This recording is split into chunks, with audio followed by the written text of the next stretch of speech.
오늘 우리에게 주신 하나님의 말씀 보겠습니다. 신약 성경 빌립보서 1장 12절에서 18절에 있는 말씀입니다.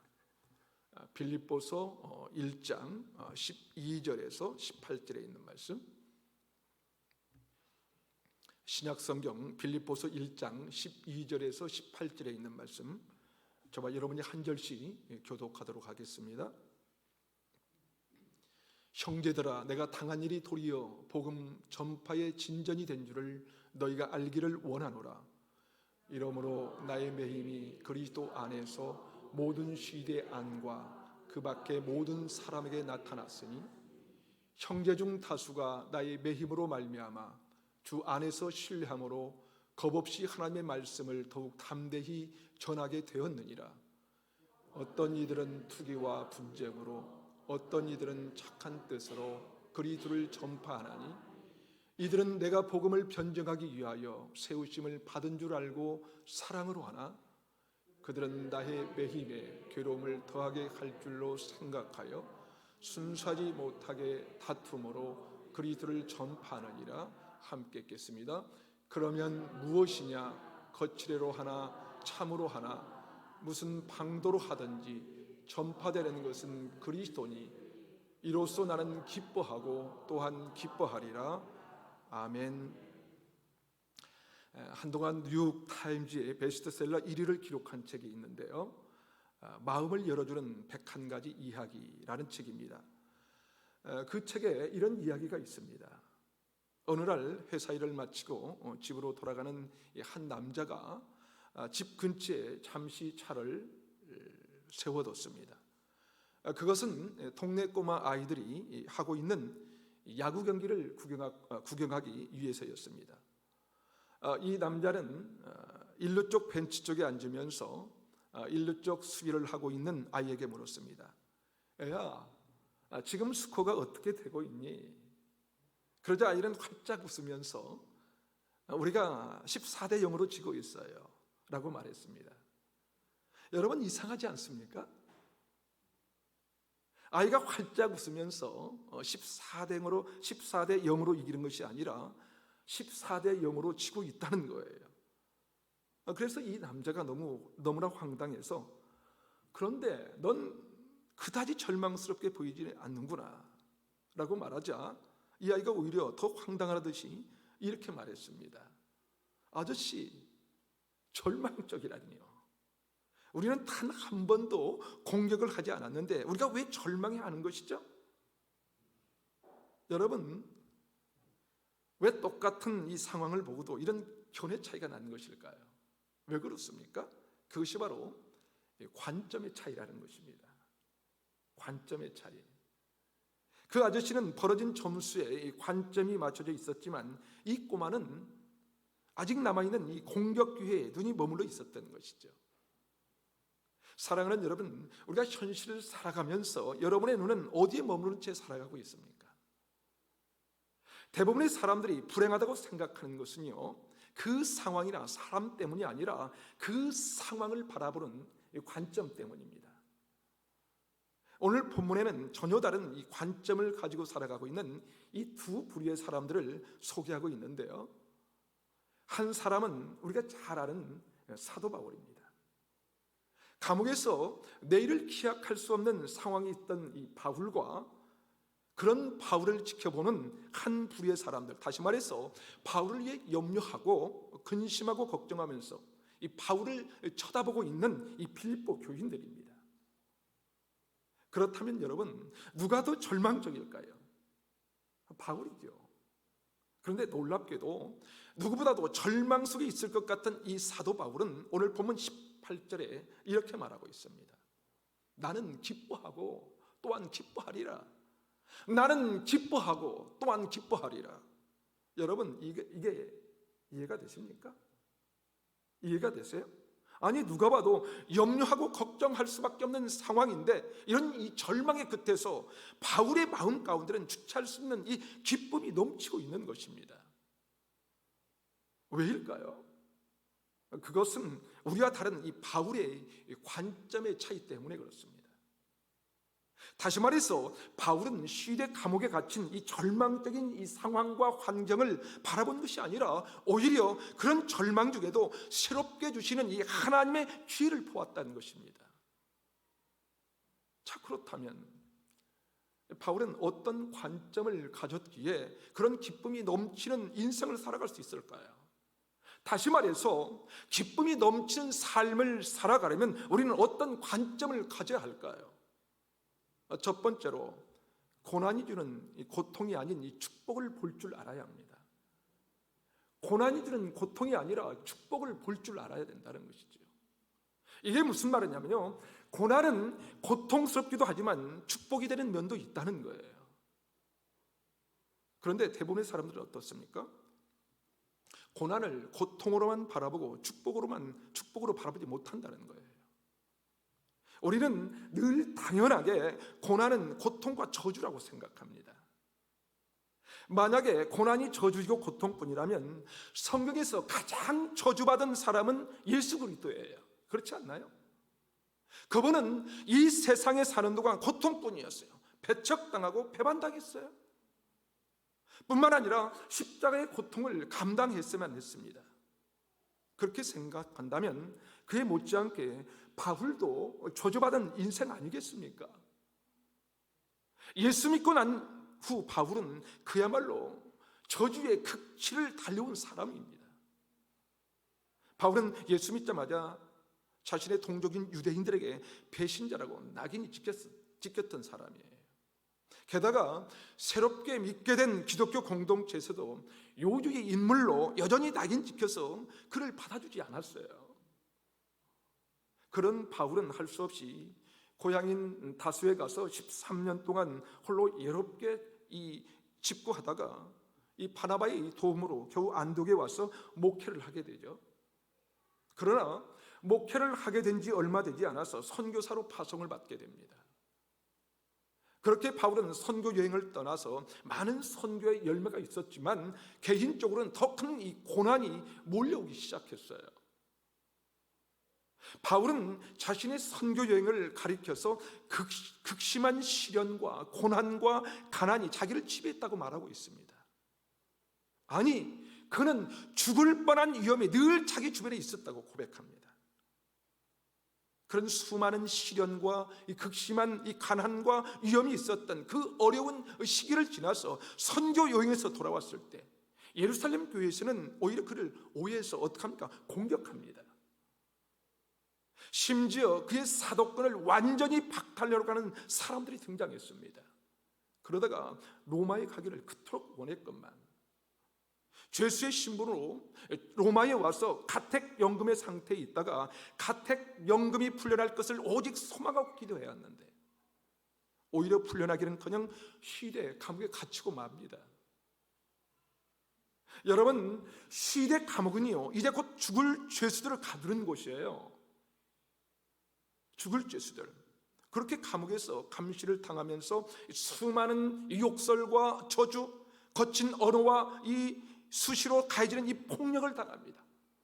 폭력을 당해가면서 24시간 단 한 번도 자기 혼자 편하게 있을 수 있는 시간이 없었습니다. 왜 이렇게 됐을까요? 바울이 무슨 잘못을 했나요? 정말 중죄를 저지른가요? 차라리 그랬으면 달게 받을 수 있지 않겠어요? 그런데 그저 복음을 전할 것뿐이었어요. 하나님을 위해서 일한 것뿐이었어요. 그러나 하나님을 위해서 일했던 마지막 결과가 그에게는 너무나 비참한 이 지경의 정점을 치닫고 있었습니다. 그러니까 예수 만나서 끝장난 인생인 거예요. 그런데 고통과 고난을 당하는 바울이 자기 자신에게 나는 기쁨을 주체할 수 없다고 말하고 있습니다. 왜 그런 것일까요? 왜 그렇습니까? 그것은 바로 바울의 이 관점이 달랐기 때문에 그렇습니다. 관점이. 바울은 오늘 본문 12절에 이렇게 말합니다. 빌립보서 1장 12절을 함께 읽어보겠습니다. 시작.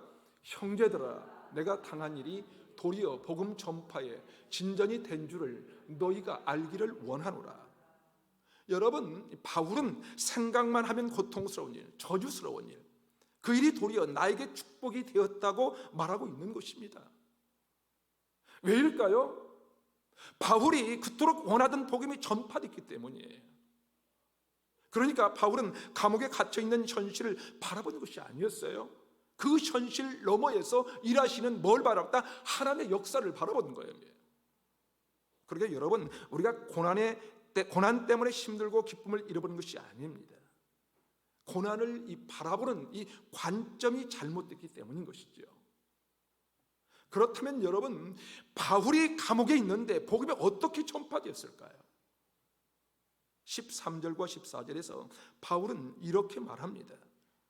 이러므로 나의 매임이 그리스도 안에서 모든 시위대 안과 그 밖의 모든 사람에게 나타났으니 형제 중 다수가 나의 매임으로 말미암아 주 안에서 신뢰함으로 겁없이 하나님의 말씀을 더욱 담대히 전하게 되었느니라.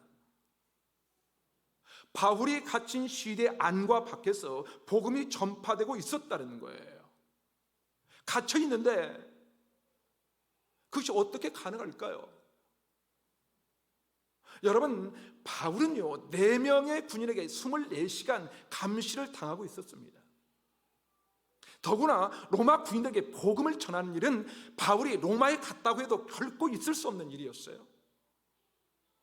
그런데 로마 군인과 24시간 붙어 있다 보니까 그런 저주와 폭언과 거친 폭력을 당하면서 바울은 시대 군인들에게 말합니다. 내가 이 매인 것 외에는 당신도 나와 같이 구원을 받았으면 좋겠습니다. 바울은 로마 군인들에게 복음을 전했다는 거예요. 그 당시 로마 군인은 아무나 되는 게 아니었어요. 특별히 시대 군인이 되는 것은 쉽지가 않았죠. 한번 생각해 보세요. 대통령 교원이 아무나 되는 것 아니지 않습니까? 그렇죠? 모든 신분 조회를 다 합니다. 체력을 봅니다. 애모를 봅니다. 그들에게 복음이 들어갔다는 것은 로마의 귀족들, 아니 로마의 황족들에게 복음이 들어갈 수 있다는 것을 의미하는 것입니다. 아니 실제로 바울이 복음을 전한 결과 매이지 않았더라면 전할 수 없었던 그들에게 복음이 들어가서 나중에 로마 귀족들에게, 아니 황제의 친척들 등에 예수를 믿는 사람이 나타났다는 것입니다. 게다가 감옥 밖에서는 어떤 일이 일어났습니까? 늘 주저했던 연약한 성도들, 그들은 갇힌 중에도 담대하게 복음을 전하는 이 바울을 보면서 용기를 얻었습니다. 담대함을 얻게 되었습니다. 그래서 거침없이 복음을 전하기 시작했습니다. 시대 안과 밖에서 복음이 전파되는 것을 보는 순간 바울 마음 가운데는 기쁨이 차오르기 시작했다는 것입니다. 사랑하는 여러분, 그러게 고난은 고통이 아니에요. 저주가 아니라 축복인 것을 믿으시기 바랍니다. 사랑하는 여러분, 주님의 고난이 아니었다면 우리가 여기에 있을 수 있겠습니까? 어디에 여기에 있을 수가 있겠어요? 주님이 우리를 위해서 고난을 받지 않으셨다면 우리가 어떻게 이렇게 좋은 하나님을 만날 수가 있었겠습니까? 그러므로 고난이 올 때 고통이 아니라 고난 이면에 있는 이 축복을 바라보십시오. 그 축복을 바라볼 때 기쁨은 우리의 것이 될 줄로 믿습니다.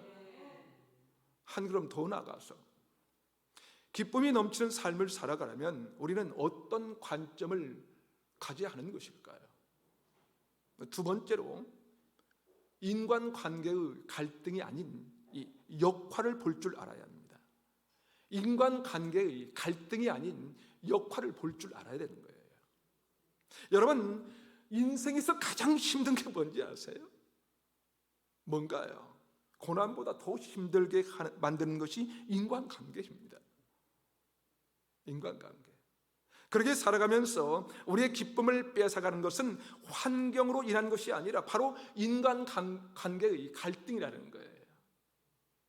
아무리 좋은 집에 살고 물질이 넉넉해도요, 인간관계가 힘들면 기쁨이 없어요. 그러나 아무리 어려운 환경이라도 부부관계가 좋고 사랑할 수 있다면 그 가정 안에 기쁨과 행복은 넘치게 될 것입니다. 여러분 한번 생각해 보세요. 연애할 때는 어떻습니까? 행복할 것 같았는데 결혼해서 살아보니까 힘들어요? 안 들어요? 어떤 분은 너무 힘들어서 말이 안 나온 것 같은데요. 그렇죠? 여러분, 사랑하는 사람들까지도요 자꾸 상처받는 것을 보는데 왜인지 아십니까? 왜 그런지 아세요? 그것은 사랑은 변하지 않는다고 생각하기 때문에 그래요. 여러분, 사랑은 변합니다. 여러분, 사랑은 변합니까? 안 변합니까? 변해요. 그런데 하나님의 사랑은 변하지 않죠. 그러나 인간의 사랑은 변합니다. 성경이 말하는 영원히 변치 않는 사랑은 하나님의 사랑을 말하는 것이죠. 인간의 사랑은 안 변할 것 같지만 변하는 거예요. 그런데 변하지 않는다고 생각하기 때문에 상처를 받는다는 거예요. 사랑은 변하지 않는다, 그렇게 생각하기 때문에 우리가 이 상처를 받는 거예요. 왜냐하면 변한다는 것을 믿으면 그것을 받아들이게 되는 거예요. 왜 우리가 고통을 못 받아들이냐면요, 인생은 이 고통이라는 사실을 모르거나 믿지 않기 때문입니다. 그러나 여러분, 인생은 고통이에요. 열심히 살아도 고통입니다. 아무리 좋은 사람도 나를 힘들게 하는 사람이 있는 것이고요, 아무리 선하게 살아도 인간관계는 힘든 것입니다. 여러분, 예수님도요 하나님의 뜻을 이루면서 이 땅에 사셨지만 바리새인과 이 서기관들에게 미움을 받으셨어요. 여러분, 오해하지 마세요. 내가 선하게 살면 모든 사람과 좋은 관계를 가질 것이다 라고 생각하는 것은 착각입니다. 여러분, 사도 바울도 마찬가지였어요. 바울은 그런 인간관계의 갈등이 없어서 늘 기뻐했을까요? 그렇습니까? 아니에요. 사도 바울에게도요 그를 못마땅하게 생각하는 사람들이 있었다는 것을 아십니까? 오늘 본문 15절을 함께 읽어보도록 하겠습니다. 15절 시작. 어떤 이들은 투기와 분쟁으로, 어떤 이들은 착한 뜻으로 그리스도를 전파하나니. 바울이 갇히자 착한 뜻으로 그리스도를 전파하는 사람들이 있었어요. 바울을 위해서라도 우리가 힘을 내서 복음을 전하려고 하는 사람들이 있었다는 것이죠. 그런 사람들은 바울에게 정말 큰 기쁨이 되었을 거예요. 그런데 모두가 그런 것이 아니었어요. 어떤 이들은 투기와 분쟁으로. 여러분, 바울을 질투하고 바울과 싸우려 작정한 사람들이 있었다는 것이죠. 여러분, 바울은 욕심이 없는 사람이에요. 모든 것을 버렸습니다. 모든 것을 버리고 하나님의 나라를 위해서 주님을 쫓아갔던 사람입니다. 그런 바울에게도 투기하고 분쟁하는 사람이 있었다는 것입니다. 왜 그랬을까요? 왜? 바울을 투기하고 분쟁하는 사람들이 누군지 아세요? 그들은 로마 교회의 지도자들이었어요. 지도자들. 바울이 오기 전엔 그들이 모든 사람들의 존경과 이 관심을 한 몸에 받았어요. 그런데 정말 어려운 이 고난과 환난 가운데 복음을 위해서 살았던 이 바울이 로마에 들어오자 모든 성도들이 어떻게 되면 모든 성도들의 관심이 바울에게 쏟아지기 시작했습니다. 그러자 이들은 질투하기 시작했어요. 서로 분쟁이 일어났습니다. 바울을 공격하기 시작했습니다. 바울을 끌어내리지 못해서 안달이었어요. 여러분, 한번 생각해 보세요. 내가 정말로 힘들게 살아가고 있는데 내 형제가 나를 이해하지 못하고 나를 더 공격한다면 그것이 얼마나 더 아픔이 되겠습니까? 오늘 보면 17절을 보면 투기와 분쟁으로 복음을 전한 이유를 이렇게 말하고 있습니다. 17절입니다. 우리 한 목소리 함께 읽어보겠습니다. 시작. 그들은 나의 매임에 괴로움을 더하게 할 줄로 생각하여 순수하지 못하게 다툼으로 그리스도를 전파하느니라. 어떻게 했다고요? 하나님의 나라를 위해서 복음을 전한 것이 아니라 바울을 괴롭게 하려고 그리스도를 전파했다는 거예요. 그러면 우리 같으면 어떻게 해요? 저 사람들은 틀렸어. 어떻게 저런 식으로 전도를 하는 거지? 하면서 괴로워하고 비난합니다. 실망합니다. 상처를 받습니다. 그런데 사도 바울은 그들의 시기와 분쟁에 초점을 맞추는 것이 아니라 그들 때문에 이 그리스도가 전파된다는 것에 이 관점을 둔 거예요. 거기에 관점을 뒀어요. 그러니까 바울은 인간관계에서 오는 갈등이 아니라 그들의 역할에 이 초점을 맞춘 거예요. 다시 말해서 그들을 역할대로 사용하시는 하나님의 일하심을 본 거예요. 목회를 하다 보면요, 때로는 아닌 사람도 붙여주신 것을 경험합니다. 그래서 어떻게 합니까? 그 사람 때문에 상처가 되기도 하고요, 어려움이 있기도 하지요. 그때 그 사람의 역할을 보는 것이 아니라 행동을 주야로 묵상합니다. 그러면 저의 삶은 지옥이 되는 것이죠. 여러분, 우리가 상처를 누구에게 받아요? 누구에게 받습니까? 모르는 사람, 지나가는 사람에게 받지 않아요. 상처가 왜 힘들어요? 왜 그렇습니까? 내가 사랑했던 사람, 내가 믿었던 사람, 내가 의지했던 사람 때문 아닌가요? 그런데 사실은 그 사람 때문에 어려운 게 아니라는 것을 아십니까? 진짜 어렵고 고통스러운 것은 그 사람을 계속 묵상하고 있기 때문에 그래요. 여러분, 그 사람도 역할이 있어서 나에게 붙여준 거예요. 나에게 붙여준 거. 아멘이십니까? 나에게 붙여준 거예요. 그 역할을 보면서 해석이 되는 것입니다. 때로는 나를 연단시키기 위해서, 나를 훈련시키기 위해서 그런 역할을 감당하는 사람이 필요하다는 거예요. 하나님께 그 사람을 사용하신다는 거예요. 그런데 그 역할을 보지 못하면 어때요? 내가 너한테 어떻게 했는데, 어떻게 그럴 수 있어? 너 어떻게 그럴 수 있느냐? 그것을 주야로 묵상하다 보면 상처가 떠나지 않는 거예요, 여러분. 그런데 사도 바울은 그런 사람을 보면서 뭐라고 말하냐면요, 본문 18절입니다. 18절을 함께 읽어보겠습니다. 시작. 그러면 무엇이냐? 거칠애로 하나 참으로 하나 무슨 방도로 하든지 전파되는 것은 그리스도니 이로써 나는 기뻐하고 또한 기뻐하리라.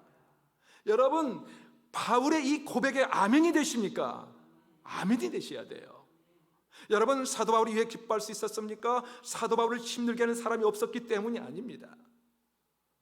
바울에게도 그들을 힘들게 하는 사람들이 있었지만 힘들게 하는 그 사람에게 집중하는 것이 아니었어요. 그게 아니라 그리스도께 집중한 거예요. 예수님께 집중한 거예요. 그들을 사용하시는 그들의 역할을 본 거예요. 그렇습니다. 아무리 인간관계가 좋은 사람에게도 나를 힘들게 하는 사람은 다 있는 거예요. 그게 여러분, 사람에게 집중하지 맙시다. 사람에게 집중하지 마십시오. 나를 힘들게 하는 사람 때문에 기쁨을 빼앗기지 마십시오. 그 사람도 하나님의 나를 위하여 사용하신 것뿐입니다. 그러므로 인간관계의 갈등이 아니라 그 사람의 역할을 보는 거예요. 그 역할을 보고 기쁨을 회복하는 저와 여러분이 되시기를 주님의 이름으로 축복합니다. 마지막으로, 기쁨이 넘치는 삶을 살아가려면 우리는 어떤 관점을 가져야 하는 것일까요? 마지막 가장 중요한 관점은요, 내 속의 자아가 아니라 내 안에 계신 주님을 볼 줄 알아야 됩니다. 내 속의 자아가 아니라 내 안에 계신 주님을 볼 줄 알아야 됩니다. 여러분, 아무리 환경이 어려워도, 인간관계에 어려움이 있어도 관점을 바꾸어서 그 사람의 역할을 바라보면 기쁨을 유지할 수가 있어요. 문제는 그것이 정말 어렵다는 사실입니다. 그렇죠? 다시 말해서 관점을 바꾸는 것이 쉽지 않다는 것이죠. 설교를 들을 때는 이 고난이 축복으로 받아들일 것 같지만 막상 어떡합니까? 내가 고난을 당하게 되면 너무 힘든 거예요. 감당할 수가 없는 거예요. 그러면서 생각합니다. 왜 나만 이런 고난을 당해야 하냐고. 인간관계에서도 그렇습니다. 처음에 얼마 동안은 참아요. 그렇죠? 그런데 계속 나에게 그렇게 어렵게 하면 어떻습니까? 저 인간은 왜 저러는 거야? 도대체 저는 왜 그래? 내가 저런 인간하고 계속 살아야 돼? 그런 생각하지 않았나요? 그래서 우리가 환경이 어렵고 게다가 인간관계 갈등이 생기면 누구라도 기쁨을 잃어버리게 되는 것입니다. 그래서 사실 세상에 어떤 사람도 고난을 축복이라고 생각할 사람은 아무도 없습니다. 고난이 축복이라고 아무리 가르쳐줘도 그것이 다른 사람에게 올 때는 축복이라고 말할 수 있지만 막상 이 고난이 나에게 오면 그것은 축복이 아니라 저주인 거예요. 내 안에 자아가 살아있는 한 고난은 이 축복이 아니라 저주라는 거예요. 사실 우리 자신을 돌아보면 어떻습니까? 배우자가 조금만 말을 불쾌해도 그것 때문에 마음이 상합니다. 삐치고 싸우고 그런 우리 아닙니까? 왠지 아십니까? 가시나무 셋처럼 내 안에 내가 너무 많기 때문에 그래요. 내가 너무 많아요. 내 안에 내가 살아있는 한 그것은 그렇게 쉽게 되지 않습니다. 아무리 결심하고 아무리 은혜 받았다고 해도 쉽게 되지 않아요. 오늘 예배 마치고 나가면서 누가 나한테 말 한마디 실수해 보세요. 그런데도 바울처럼 기뻐하고 기뻐할 수 있을까요? 여러분, 안 돼요. 그런데 바울은 어떻게 그런 상황에서도 기뻐하고 기뻐할 수 있었을까요? 사도 바울은 우리와 다른 사람이었을까요? 그렇나요? 여러분, 오해 마시세요. 바울도 우리와 성정이 같은 사람이에요. 그도 똑같이 우리처럼 힘들하고 우리처럼 낙심하기도 하고요, 우리처럼 절망하기도 합니다. 바울도 로마 교회 지도자들 때문에 그의 마음이 상처를 입었어요. 상처를 입고 마음이 찢어져서 갈 바를 알지 못했을 때 그는 무엇을 했을까요? 무엇을 했습니까? 그는 기도하기 시작했습니다. 기도하기, 하나님께 엎드리기 시작했어요. 그렇습니다. 기도하지 않는 사람은요, 아무리 말씀을 들어도 내 안에 이 자아가 더 강하게 역사하는 거예요. 그러면 어떻게 생각하세요? 어떻게 생각하세요? 말이 안 돼. 말이 안 돼. 어떻게 이런 상황이 돼? 내가 주님을 위해서, 복음을 위해서 평생을 헌신했는데 그런 나에게 돌아온 게 결국 이런 말인가? 이런 거란 말인가? 라고 생각이 바울의 마음을 지배했을 것입니다. 가장 믿었던 동역자들이 자기에게 뭡니까? 비수를 꽂아서 마음이 무너졌을 때 바울은 기도했습니다. 기도하면서 하나님께 나아가니까 놀랍게도 자신의 자아가 아니라 주님이 보이기 시작했어요. 여러분, 기도의 능력이 무엇입니까? 기도의 능력, 기도하면 내가 보이는 게 아니에요. 기도하면요, 내가 보이는 게 아니라 주님이 보이기 시작하는 거예요. 내 아픔에서, 이 고통에서 기도를 시작했지만 기도하면 할수록 내가 보이지 않고 나를 사랑하사 나를 위하여 자기 몸을 아낌없이 내어주신 주님만 보이기 시작하는 거예요. 주님만. 그래서 사도 바울은 마침내 갈라디아서 2장 20절에서 내가 그리스도와 함께 십자가에 못 박혔나니 그런즉 이제는 내가 사는 것이 아니요 오직 내 안에 그리스도께서 사는 것이라. 이제 내가 육체 가운데 사는 것은 나를 사랑하사 나를 위하여 자기 자신을 버리신 하나님의 아들을 믿는 믿음 안에서 사는 것이라고 고백하지 않습니까? 여러분, 기도 속에서 다시 발견할 수 있는 주님, 기도 속에서 만난 주님, 나를 사랑하사 나와는 비교도 되지 않는 이 십자가의 이 고통을 당하신 주님, 그 주님의 고통을 느껴지는 순간 바울의 심령 속에 영혼이 살아나기 시작했던 것입니다. 바울은 로마의 시대 감옥 안에 갇힌 이 자기 자신을 보지 않았다는 거예요. 자기 안에 계시는 예수 그리스도를 바라보았다는 거예요. 예수 그리스도. 그러게 그런 상황에서 힘을 낼 수가 있었던 거예요.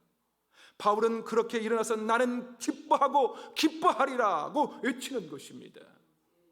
사랑하는 여러분, 우리는 상황 때문에 힘든 것이 아니에요. 사람 때문에 힘든 것이 아닙니다. 관점이 바뀌지 않기 때문입니다. 않았기 때문입니다. 왜 관점이 안 바뀌었을까요? 왜 그렇습니까? 내 안에 자아가 죽지 않았기 때문에 그래요. 내 안에 자아가 죽지 않기 때문에 바울처럼 살아갈 수가 없다는 것이죠. 그러니까 여러분, 내 안에 자아가 죽지 않으면 부부관계가 회복되지 않아요. 내 안에 자아가 죽지 않으면 자녀들과의 관계가 회복될 수 없는 것입니다. 내 안에 자아가 죽지 않으면 교회 생활도 행복하게 할 수가 없는 거예요. 어떤 사람은 혹시라도 상처받을까 봐 교회 안 나가는 사람도 있고요, 공동체나 소그룹에 들어가지 않는 사람들이 있습니다. 여러분, 그렇게 피한다고 행복이 찾아지지 않습니다. 그러나 자아를 버릴 때, 이 자아를 버리고 내 안에 계신 주님과 얘기하잖아요. 그러면 도저히 용납할 수 없는 사람과도 터놓고 얘기할 수가 있습니다. 견딜 수 없는 고난을 견디게 하는 것입니다. 여러분, 그것이 바로 주님의 능력이에요. 주님의 능력. 사랑하는 여러분, 우리의 자아가 죽지 않으면 아무것도 보이지 않습니다. 고난에 힘겨하는 나, 사람들의 작은 한마디에 상처나는 나, 그런즉 내가 죽지 아니하면 주님이 주시는 축복과 귀는 보이지 않습니다. 아니, 우리 자가 죽지 아니하면 나를 사랑하사 나를 위해서 자기 몸을 내어주신 하나님, 오늘 또 나를 위해서 일하고 계시는 하나님, 그 하나님은 보이지 않습니다. 사랑하는 여러분, 그리스도인이 된 자들에게 가장 큰 축복이 뭔지 아세요? 그것은 우리 안에 주님이 계시다는 거예요. 내 안에 주님이 계시다는 것입니다. 언제든지 바라볼 수 있는 주님이 계시다는 거예요. 그 주님만 바라볼 때 우리 인생, 우리 삶을 달라지는 것입니다. 사랑하는 여러분, 어떠한 경우에도 기쁨을 빼앗기지 않고 싶으십니까? 진정으로 변화된 삶, 내 안에 그리스도가 사는 삶을 살고 싶으십니까? 그렇다면 아직도 살아있는 옛 자아를 버리고 내 안에 살아계신 주님만 바라보는 저와 여러분이 되시기를 주님의 이름으로 축원합니다.